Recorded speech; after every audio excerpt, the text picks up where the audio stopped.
Hello, everyone, and welcome to another Caring Counts episode. My name is Taylor Hewlett, and I'm with Applewood, our house. We do these Caring Counts because our goal is to connect people in memory care. We want to connect people in memory care because we think the more connections you have, the more support you have, both with your successes and your challenges. We've been doing these for quite some time now, so if you find this interesting, please go back and watch some of our previous episodes. If this is the first one you're watching, welcome. Caring Counts is brought to you by Applewood, our house.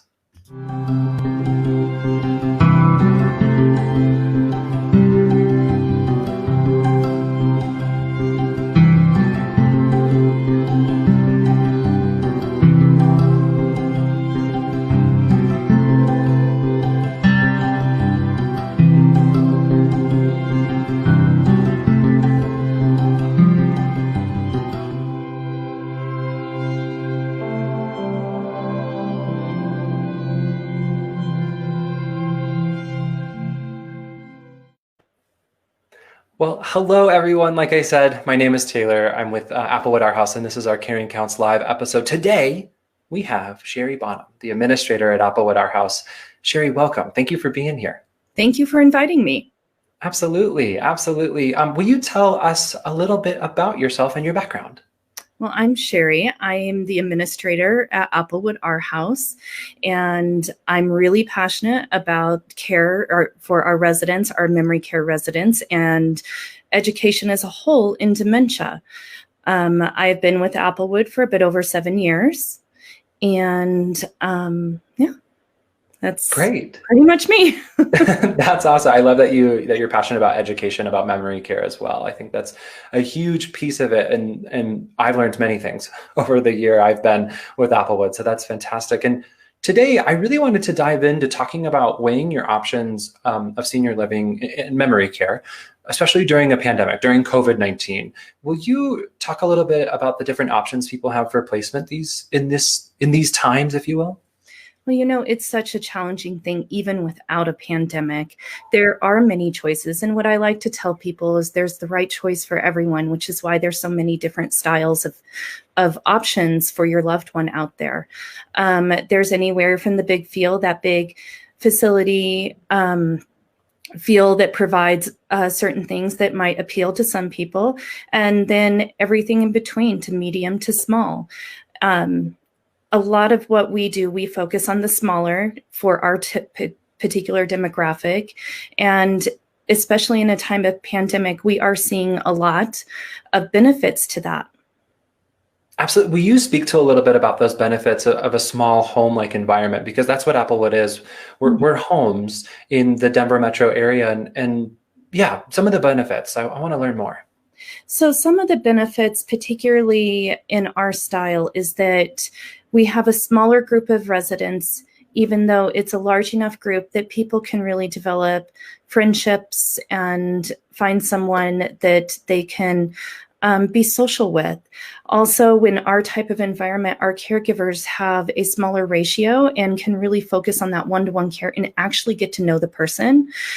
So they're not, trying to pass medications to 30 to 50 people where they have to really be very time management. They can actually set aside something and spend that time with them and really get to know the residents as individuals. Yeah, let's talk about that less staff. And I think one-on-one engagement we've seen, especially with COVID-19 and family visits where they are right now and things like that, that one-on-one engagement is super important. Can you talk a little bit more about that? Absolutely. It has been crucial. It's something that even before the pandemic, there's, in a smaller environment, you already kind of have that basis. But since the pandemic, this has really made a difference to where, people in a smaller type of facility, because they get more one-on-one, they can fix exactly what they want for breakfast. They feel like the staff is part of family and they have more of a communication that way. We're seeing less effects of the isolation that the pandemic has brought. So we can not only do that, but we can set them up, being that in the pandemic, we cannot do large group activities or do some of the other special things like outings and bringing in family and doing big family get-togethers. We can't do any of that right now, but our caregivers are able to spend that quality time, help them do FaceTime, help them do window visits, help them you know, with whatever their interests are, and spend more time that way with them. A fun story comes to mind. We have a resident that likes to build model airplanes, right? And I think that's just so cool, because what a really cool one-on-one engagement piece that when you do have time as a one-on-one environment, such as Applewood or some of the smaller type environments in our area, you can have that time to build a model airplane with your resident, which is so cool. Yeah. We just popped a question in here.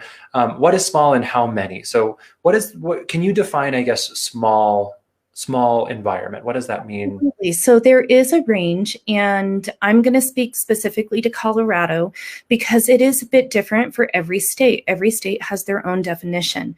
In Colorado, the definition of a small assisted living is under 20 beds. So anything under 20 beds. And in Colorado, you'll find group homes that go anywhere from 5 to 8 beds. All the way up to, it's very common to see up to 16, which is what most of the Applewoods are. So anything up to that 20 bed is considered a small assisted living. Right. And being able to have those opportunities to do those one-on-one engagement activities, such as build model airplanes, having less than 20 beds.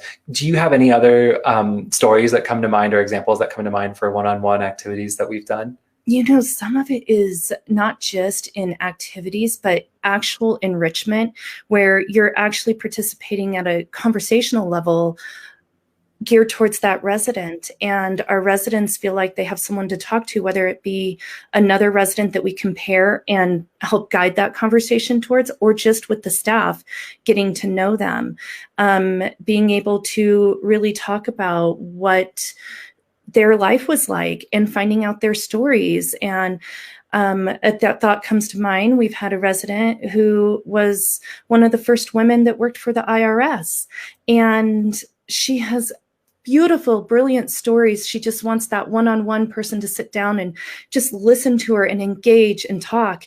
And she has an incredible sense of humor. So it is kind of fun. And that's something that also draws staff to work in our facilities like this, is because they get to actually spend that time caring for the person. Right. And it's different, but it's kind of in the same realm, the activities versus enrichment that you were talking about, conversational.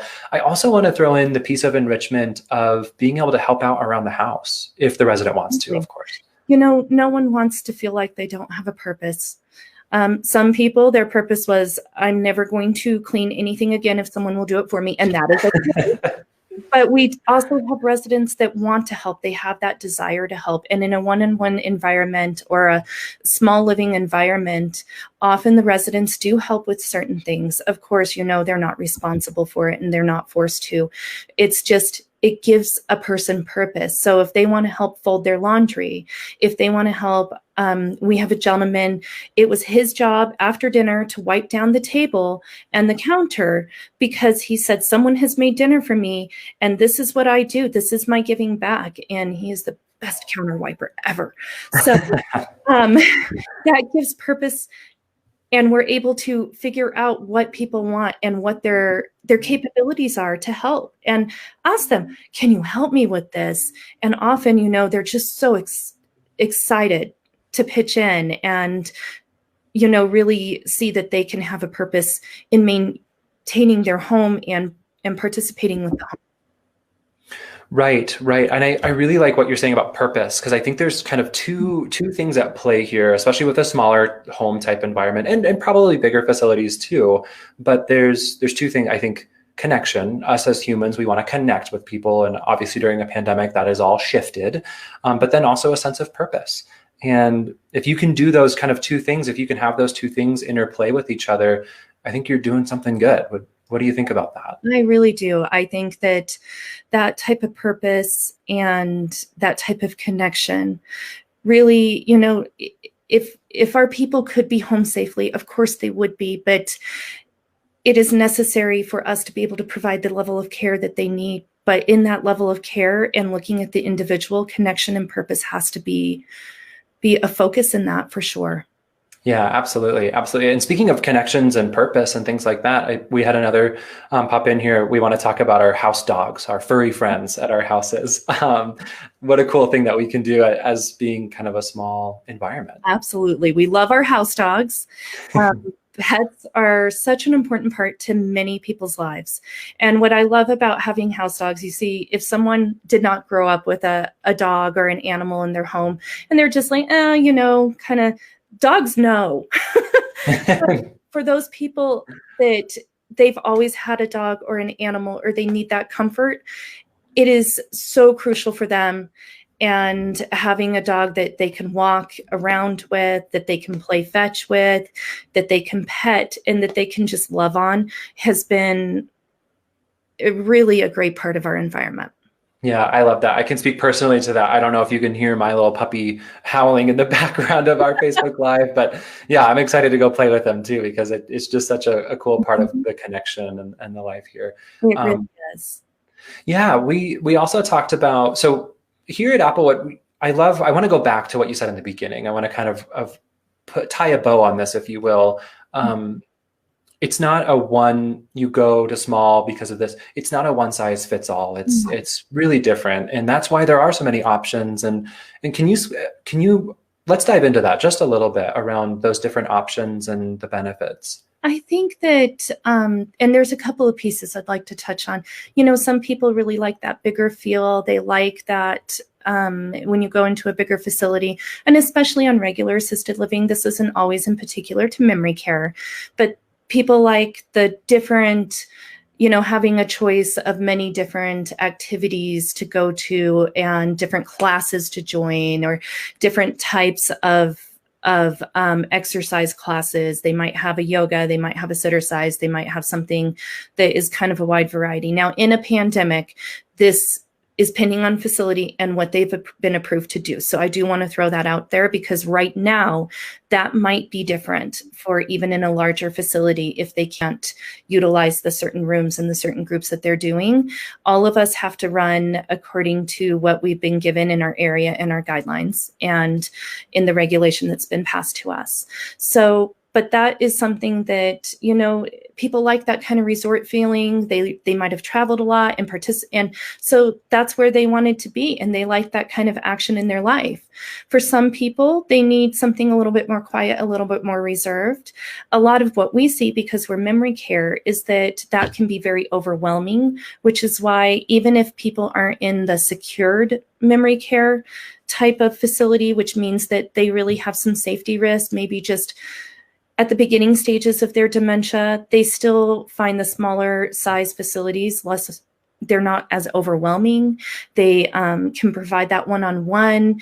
It doesn't seem like they have to really extend themselves to participate, and they have that extra guidance and help in a smaller facility. So that's kind of that different feel. Some people know that mom would always like more of a home environment rather than the big facility feel. And some people know that, they could have lived in a casino if they wanted to. So that's definitely for them. Also in the pandemic, when we talk about, trying to control our rate of infection, this is hard. It's hard in a facility. You've got a lot of people mingling. One advantage that we have seen is that because it's a smaller staff in and out, there's not as much in and out, and it's a more regular staff. So we've been really able to teach and implement the best to our abilities, the infection control practices with less exposure, since you don't have to have, 30 people come into a building a day to keep it running. Right. I love that. There's a lot of gold, I think, with a lot of good points within what you just said around there is not a one size fits all. You find what's best for you. And I want to touch on that in a second. And then also infection control, because we are living in a pandemic right now, and that's very real. That's a fact. And we all have to deal with infection control and being our very best and caring for our residents the very best that we can. So that being said, around placement, I mean, what can someone do if they're watching this right now? What can someone do? I'm just starting my journey. I don't know. I don't even know what I need. I don't even know what my mom would want. How can I get started? What are your thoughts on that? Well, think about how they live their life and what is driving the need for them to get that extra care now. Is it something like some cognitive decline? Their dementia is progressing and they need that extra level. Really, what do they need that help with? What kind of life did they like to lead? Were they very extroverted? Did they like having a lot of people around them? Can they get themselves to and from activities and dining and manage to function in that way?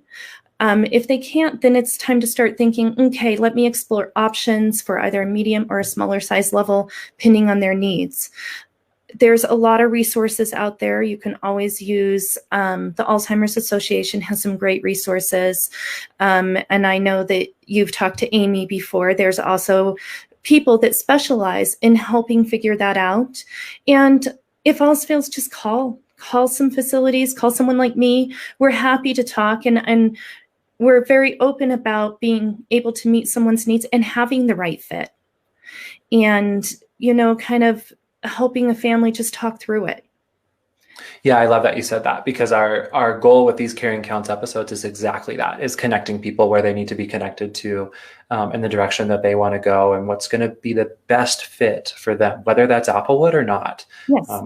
Yeah, I think that's fantastic. Sherry, I so appreciate your time today. I think your insight and thoughts around this topic are so crucial. Thank you. Thank you for inviting me again. And it was a pleasure. Yeah, absolutely. Absolutely. So glad to have you. I wanted to also remind everyone, next week, we're so excited. Next week is our Caring Counts event. We have an annual Caring Counts event. I know. I can't believe it's already October now, but here we are. So next week event will be all online due to the pandemic. It's Monday through Friday at 12 p.m. So 12 noon Mountain Time. You can bring your little brown paper bag lunch and have some lunch with us. You can join us each day next week, the 12th through the 16th at 12 p.m. It's a Caring Counts Alzheimer's and Dementia Conference. It's completely complimentary. You can register via our Facebook page on our event, or we'll post the landing page here in the chat when we're done with the live here. Sherry, big thank you again. Everyone, thank you so much for being here. We're super excited to have you. If you would like to register for our event, please do so. And we will see you in 2 Wednesdays. Thanks, everyone.